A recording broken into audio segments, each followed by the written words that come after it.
Hey guys, there's a total of 6 Wyrmprints added to the shop, 3 of which came with the Zardan update, and those 3 are in the shop permanently, while the other 3 came with the limited Eastern Emissaries banner, so those are going to be limited. I'm going to do a quick, brief rundown on each of these prints and give you guys my opinion on which ones you should consider buying. I encourage that other veteran players comment down below and share your own thoughts on these Wyrmprints. That way, newer players can combine my thoughts and your guys' thoughts and create their own judgment based on everything collectively.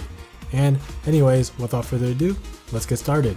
But before we begin, I'm giving yet another shout out to this channel's partner, Loot Crate. Loot Crate is a monthly subscription-based service that provides anime, gaming, and geeky related merchandise. The crate that I just recently got had a theme called Psychic, and it featured items from Fallout, Sonic, Mega Man, and Banjo-Kazooie, so pretty old and classic game series.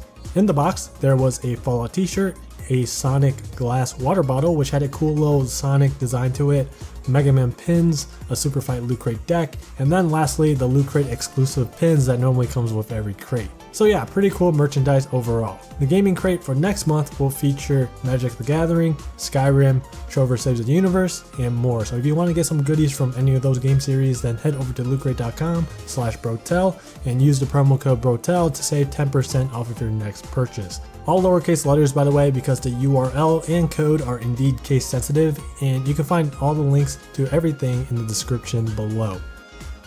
Alright, let's begin with the limited prints first. By the way, all of these prints that are shown on the screen are max unbounded, just so we're clear. So Happy New Year's. It has light res 13% and paralysis res 65% for shadow characters only. This print is not that useful for the content that's out currently, but it might be useful for High Jupiter trials whenever that's released because everyone assumes that High Jupiter's attacks will afflict paralysis. If that is the case and you plan on using a dark character with only 50% paralysis or less, then you can give them this print to get the full 100% para res. For example, Botan is one of the better dark characters in this game, right? But she only maxes at 50% paralysis res, so she would be a good candidate. Another use for this print is if High Jupiter's initial blast, let's say, deals enough damage to barely kill your light unit to the point where a light res 13% is enough to keep your character alive, then Happy New Year's will be a print worth max unbounding just so you don't have to waste so much insignias on the High Jupiter print. However, that of course is all speculation and we actually don't know how the High Jupiter fight will pan out. Jupiter might just end up being an easy fight and maybe the fight won't be that bad without 100% paralysis res. We don't know, so I think for now, it's only worth buying one copy for collection purposes and potential future use. Heralds of Hinomoto is the most useful print among the 6. It's comparable to Resounding Rendition in terms of general use. Most characters benefit from skill damage, and I would say all characters benefit from skill haste to a certain extent. However, 6% skill haste alone doesn't make that much of a difference. It'll maybe fasten your skill gauge fill rate by a few attacks or so, therefore you'll have to combine Heralds with another print that gives skill haste for that full 15% to really get the most out of it. If you do purchase Heralds, then I would recommend pairing it up with something like Jewels of the Sun.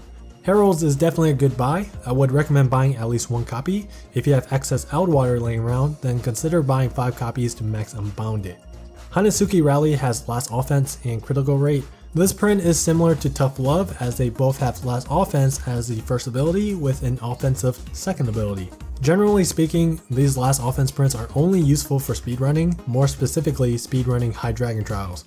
Other than that, there are only a handful of specific characters out there that can make use of last offense outside of just speedrunning, such as Veronica. As some of you guys may know, Veronica's skill 1 deals more damage with less HP, so she can bank her skills, purposely get damage to activate last offense, then activate all her skills for high burst damage. But I mean, in Veronica's case, Tough Love would be a better print because she would benefit more from skill damage. I personally don't think Hanetsuki Rally is worth buying, but you can go ahead and buy one copy just for collection purposes. If you don't care about that, then skip it. Alright, now let's go over the 3 prints that were added from the Zardan update. After an Eternity has almost the same use as Happy New Year's. They both have paralysis res, but After an Eternity has 10% more.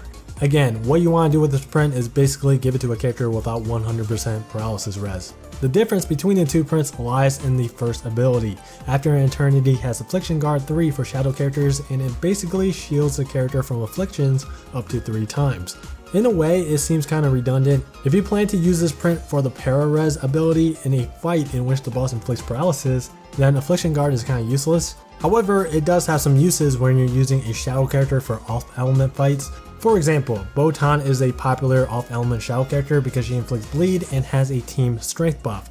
So you could give her this print and use her for, let's say, high mercury, and this print would prevent her from getting bogged up to 3 times. Heinwall can also make great use of this print as well. He's considered as the best DPS healer, so players like to use him outside of just light content. And yeah, I think it's a good print, just not something that's useful for everybody. It's very situational. Partners in Truth has Bog Res 60% and Bog Res 40% for wind characters. I think this print is not that useful as of right now because there's no content that really requires this combination of abilities. Yeah, I guess you could give it to a 3-star wind character and use them for high mercury so they won't get bogged from the initial blast, but that's what low wind is for, right? I guess if you want to run 4 DPS without a low wind, then sure, this print becomes a little bit more valuable, but other than that, I don't see any other uses. Skip it for now, but it may be useful later down the road. Pipe Down has 10% recovery potency and 5% skill haste. These are 2 good abilities for healers, but like I said earlier, skill haste doesn't make that much of a difference at lower percents. You'll have to combo Pipe Down with more skill haste for it to make a difference. The issue right now is there aren't any other good prints for healers that have skill haste.